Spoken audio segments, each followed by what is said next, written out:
Chelsea fall victim to their past criticisms as Manchester United extend their unbeaten run against the Blues with a 2-0 victory at Stamford Bridge. Watch until the end of this review to hear all of my thoughts on yesterday's match.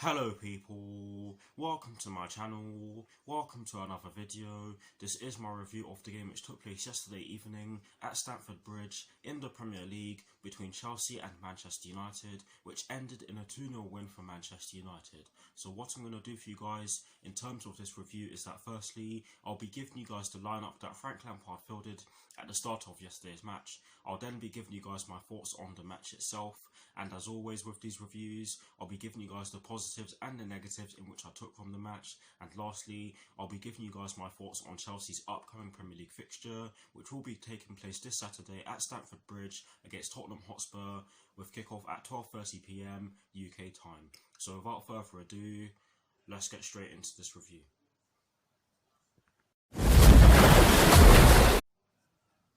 So kicking things off with the lineup that Frank Lampard fielded at the start of yesterday's match against Manchester United, and kicking things off with the formation as always, it was a 4-3-3, and in terms of the personnel in which Frank Lampard chose to start yesterday's game, he went with Willy Caballero in goal. He went with a back four from right to left of Reece James, Andres Christensen, Antonio Rudiger and Cesar Azpilicueta. He went with a midfield three of Jorginho, N'Golo Kante and Mateo Kovacic, and he went with a front three from right to left of Pedro Rodriguez, Michy Batshuayi and Willian. So that is the lineup that Frank Lampard fielded at the start of yesterday's match against Manchester United.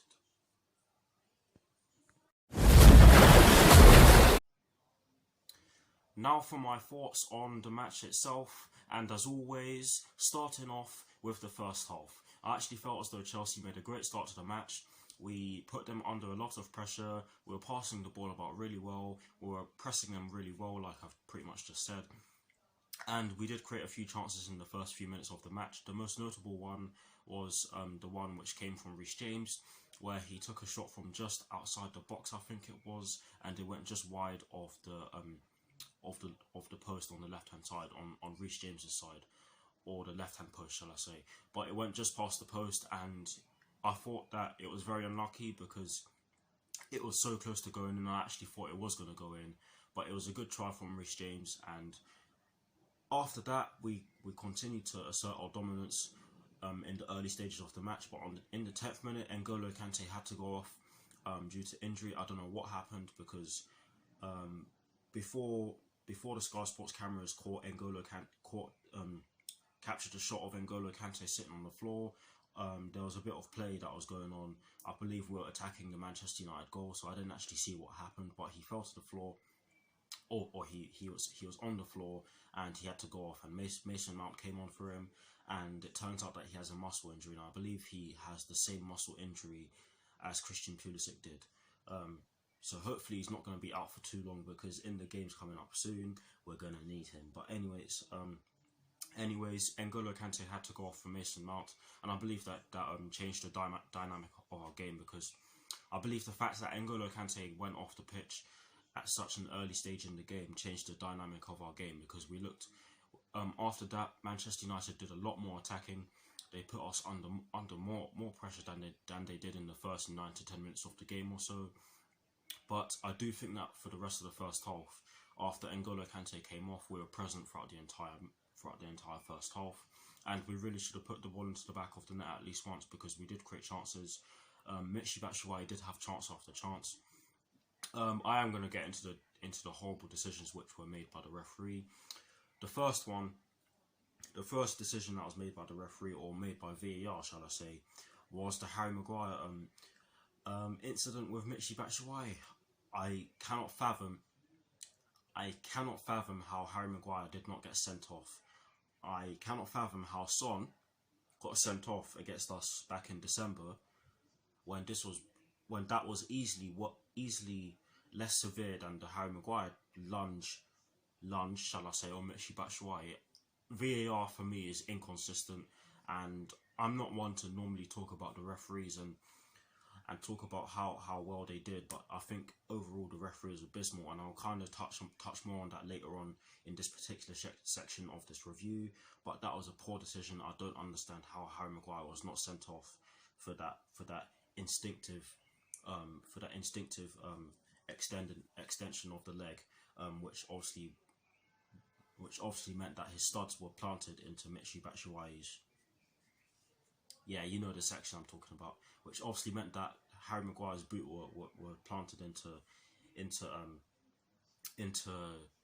the section between Michy Batshuayi's legs. That's the best way I can put it, because I'm trying to keep things PG here.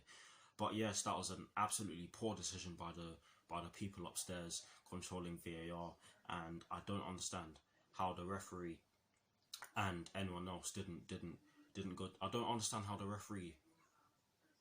I don't understand why the referee didn't go to the monitor. And Cesar Azpilicueta actually mentioned that in his post-match interview with Sky Sports. He actually said that he didn't understand why the referee didn't use the monitor, and I completely agree with him. It was absolutely ludicrous, and I'm trying my best not to swear here. It's almost the day after the match kicked off, and believe me, I'm still as pissed off as I was at full time.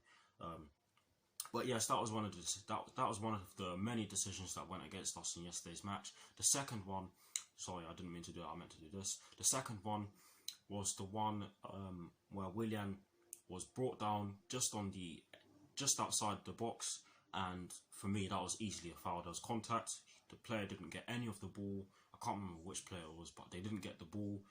Willian was about to go past them, and what does the referee do? He gives a yellow card to Willian for diving, and VAR didn't even check it, which proves that VAR is inconsistent. But getting into the goal which Manchester United scored in the first half, I have to say it was a very poor goal to concede. The defending was not good enough. I don't know where Rudiger was. I don't know what happened with Andreas Christensen, but Martial managed to peel off him very easily and put in a brilliantly deft header, shall I say. Yes, that was a deft header. Willy Caballero had absolutely no chance of saving it, and I do not blame him for the first goal or the second goal, which I'll touch on in my thoughts on the second half in a little bit. But we should not have allowed the cross to get into the box in the first place. We really should have done better to stop Wan-Bissaka from getting the ball into the box, because it was a wicked cross in the end, and we failed to deal with it, and we paid the price for it, and we conceded at such a poor time after putting in a near excellent first half performance where we really should have put the ball into the back of the net at least once, of course. But that just shows you what happens when you don't do so. But yes, overall in the first half, I actually thought we played fairly well. But the one thing that was missing was the ball in the back of the net for us. We really should have had the ball in the back of the net in the first half. But now for my thoughts on the second half. Oh boy, this is where most of the drama happened. I actually thought we made a great start to the second half. We put them under more pressure. We looked as though we were going to get the equaliser, and funnily enough, we actually did get the equaliser from a corner. Funnily enough, I say funnily enough, it's not funny at all. I can't remember who crossed the ball in, but it was a cross from the right hand side. Ball fell to Kurt Zouma. It was not a clean hit, but it went into the bottom corner, and I actually thought it was a goal. But it went to VAR and it was disallowed because Cesar Azpilicueta pushed Brandon Williams over. But if you look at it carefully, Fred pushes Azpilicueta, and your natural instinct would be to put your arms out to stop yourself from falling. So for that reason, I think that the goal really should have stood. It definitely should have stood, and had that goal stood, I think we would have seen a different game.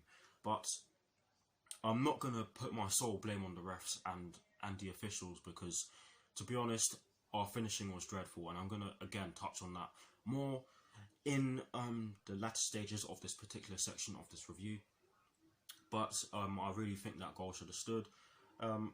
As the second half went on, we kind of lost our way a bit, and we did give away a few cheap set pieces. and one of them ended up being key because they scored their second goal from it. And the player who scored it, I have a problem with, because this player should not have been on the pitch. Guess who? Harry Maguire put the ball into the back of the net from a corner which was whipped in by Bruno Fernandes. I actually thought Bruno Fernandes played well, so fair play to him. But like I said, I have a problem with the goal scorer and the fact that he was able to play for the rest of the match. Again, the defending for the goal was poor.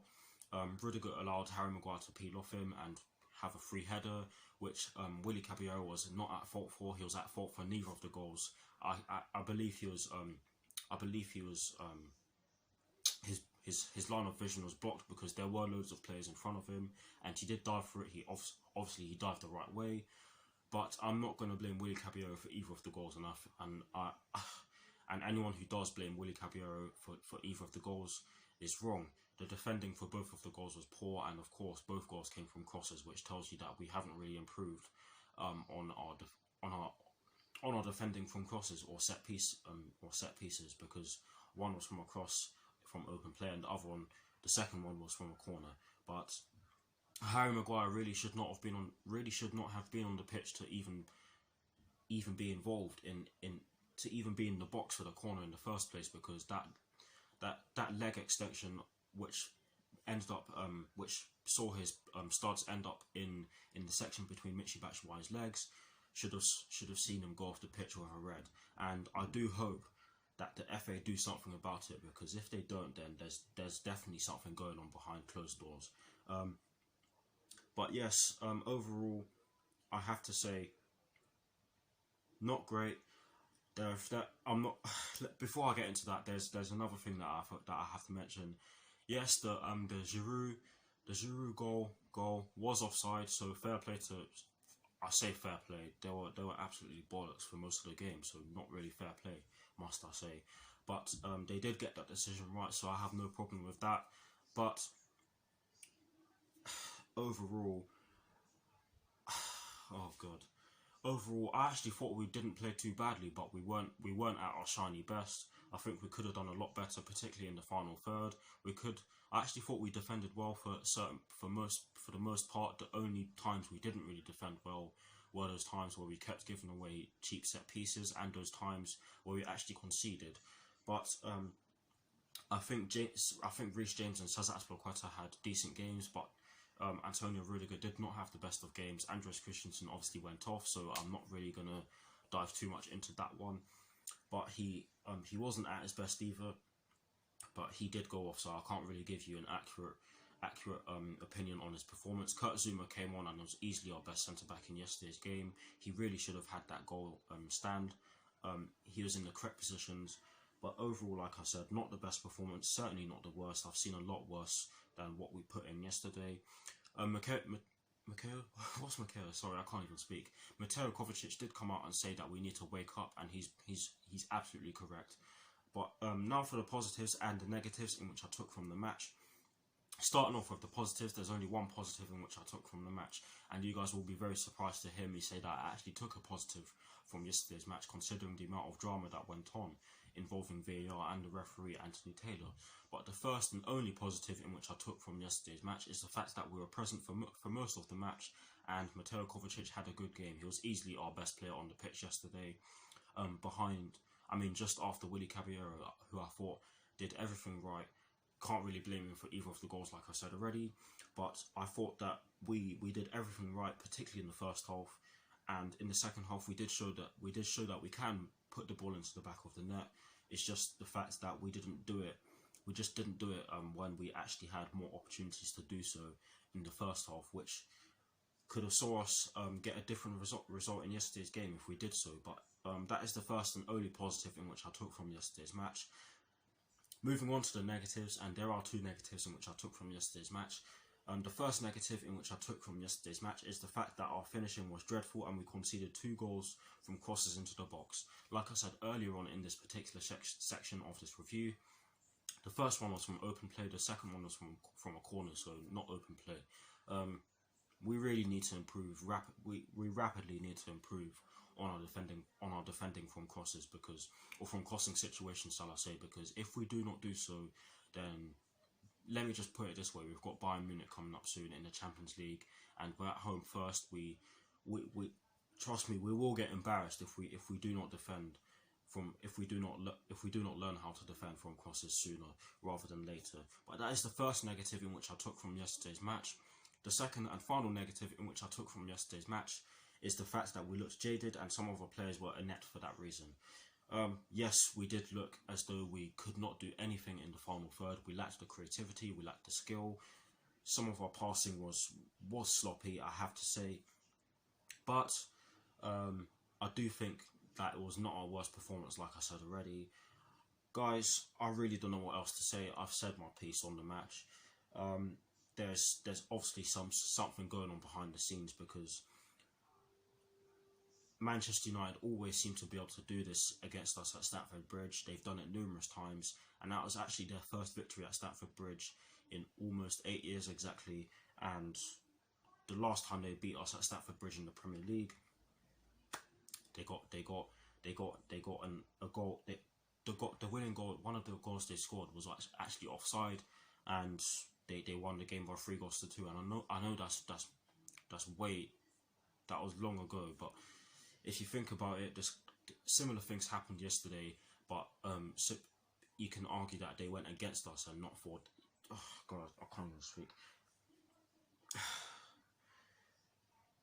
Decisions normally tend to go against us whenever we play Manchester United at Stamford Bridge, and that's their first ever double against us in Premier League history. I believe it is, according to the Evening Standard anyways. But give me a few seconds, guys. I'm going to give you a bit more on my thoughts on the referee performance and the performance on the officials yesterday evening, because I said I'd do so. To be honest with you guys, Anthony Taylor had an absolutely abysmal game, and I was speaking to a Manchester United friend of mine yesterday evening, or yesterday night shall I say now, and he agreed that Harry Maguire should have been sent off.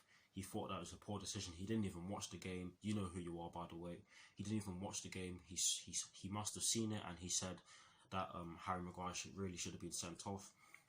The referee was absolutely abysmal. How he's given a yellow card for Willian. How he's given a yellow card how he is giving a yellow card to Willian when he did not dive at all. He got clipped and didn't even decide to go to VAR to check it, but checked the Harry Maguire one when he should have sent him off straight away without the necessity of VAR in that instance. I do not understand, and I don't understand how the Son one is a red card when that was easily not as bad as the Harry Maguire one yesterday evening. But Harry Maguire wasn't sent off and got absolutely nothing. I do not know. I hope the FA do something about it, because if they don't, then we have the right to say that they have an agenda against us. But anyways, that is it for my thoughts on yesterday's match. Let me know what your thoughts on yesterday's match are in the comment section below, and as always guys, I'll do my very best to respond.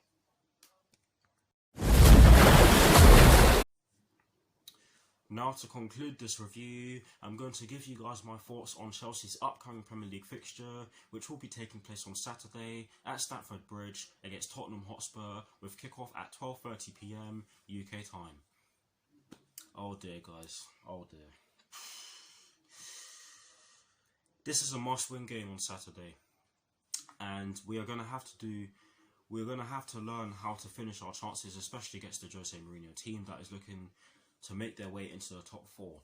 And I think it will be interesting to see what formation Frank Lampard goes with, because N'Golo Kante almost certainly won't play against Tottenham Hotspur because he picked up a muscle injury, unless he recovers in time, which I doubt he will, shall I say, to correct myself.